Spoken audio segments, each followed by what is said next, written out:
Lobo, stop being lazy. Come on. Come on.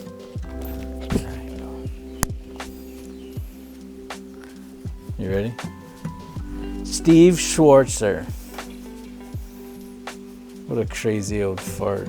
No, I'm just kidding.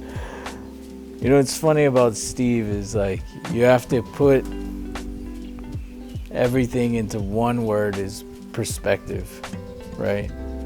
So that's the word, perspective. You're thinking about a guy that was alive when gas was like 17 cents, right? Like that's crazy. You think about a guy that has an iPhone now with, you know, everything at his fingertips, but he came from a time when there was one landline per town, a party line. You know, so when you put things into perspective of where he's come from, like the world has changed so much since then. And so sometimes people may think of some of the things that his stories and things that he tells, like it's just from a different time. And so you have to put a lot of perspective on things that he's saying, but every story, there's a lesson in life that is there secretly hidden inside those stories, and they need to be decoded.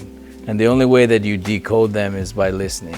I don't bring Steve. I mean, I bring Steve here because Steve is the Wizard of Steel. He's done everything. His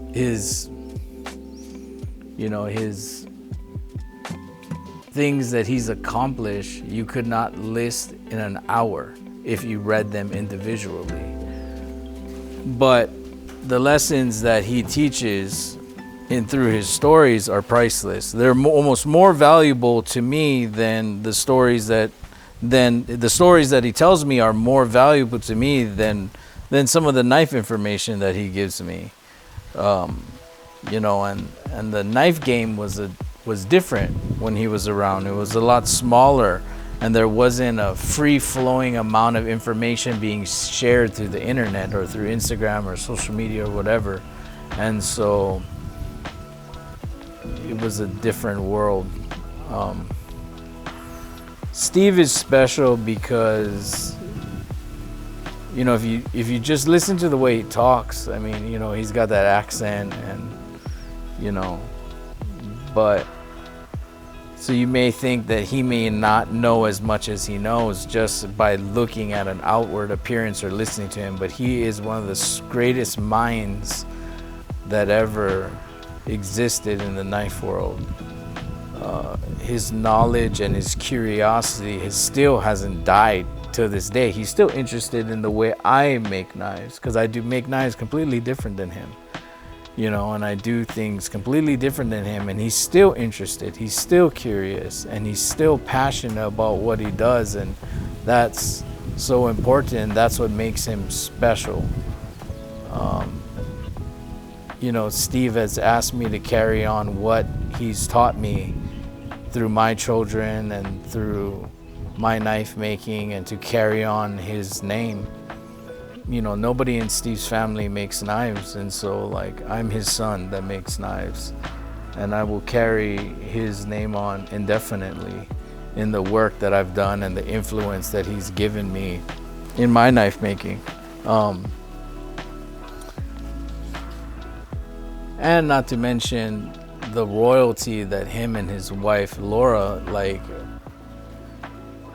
she makes some of the most beautiful Skagel knives, and her style, and she's a true form to that style of art, and her dedication to it. And you know, sometimes Steve is the one that talks and he's the one that shares, and she's quietly always just sitting there, but she's the hammer.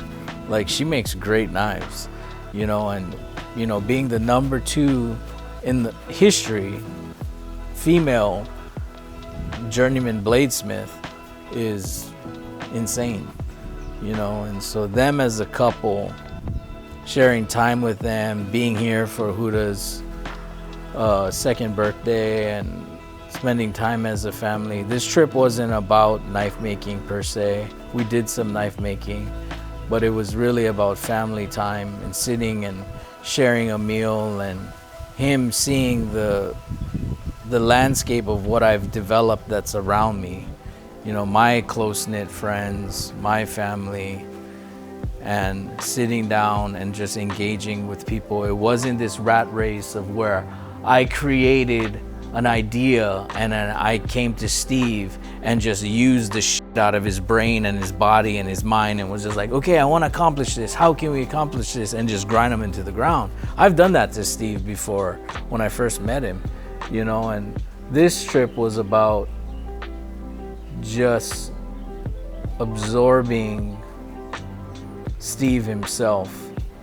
What makes Steve Steve? What makes him, you know, what makes Steve Steve? I mean, he, you know, why does he still have passion after 50 years of knife making? You know, why does he still have a curiosity to keep developing new techniques? But also like listening to some of the mistakes that he's made in life, you know, and truly listen to some of the mistakes he's made in life, whether as a father or as a bladesmith or as a husband. You know, he flows all that information. He doesn't just tell you the good stuff, he tells you the bad stuff, so hopefully that you learn. And I was listening, and you know, but we come from completely different mindsets. Like, he's a true artist. Like, I'm an organized, dedicated businessman that makes knives.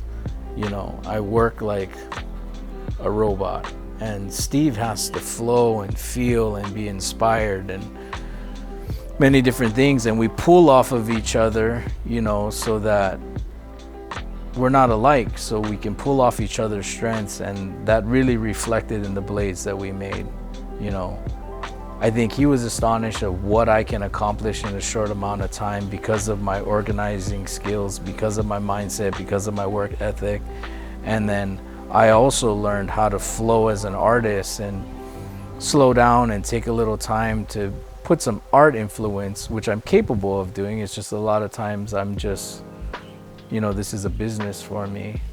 And then I think Steve learned some different styles of I don't know, basically just keeping his shop clean. Jesus, that guy is messy. But you know, I think hopefully he's learned some stuff from me, but the greatest thing about it is the emotion that I feel inside while I'm working with him. It's unlike anyone else I work with. It's truly that father and son emotion that becomes in my heart and in my soul that I feel watching him trying to make something or trying to do something, and he's doing it, and then it comes out just amazing, and he's like showing me, and I'm inspired. And you know, it's truly that father and son dynamics that, you know, I don't always have. You know, I'm not very close with my family, and then seeing my sons look up to him and love his stories really means that I taught them well, because here in Hawaii, we respect our elders and we learn from them and we treasure them. It's not like, we're not twisted with this like, oh, his political belief is this, and yuck, there's nothing I can learn from him. That's absolutely ridiculous. Like, I don't have to agree with everything Steve says, but there's something to be said about experience and life, that you need to keep your ears open and listen no matter what they're saying. And that's how we live in Hawaii. We respect our elders and listen because they have walked the path that we haven't walked yet.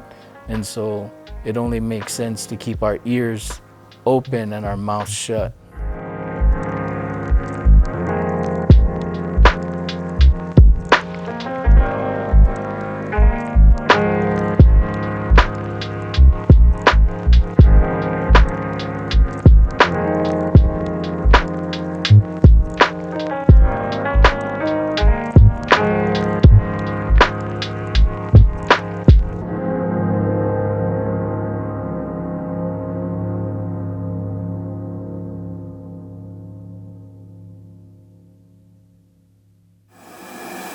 done good, grasshopper. Hi. Hi, Sensei.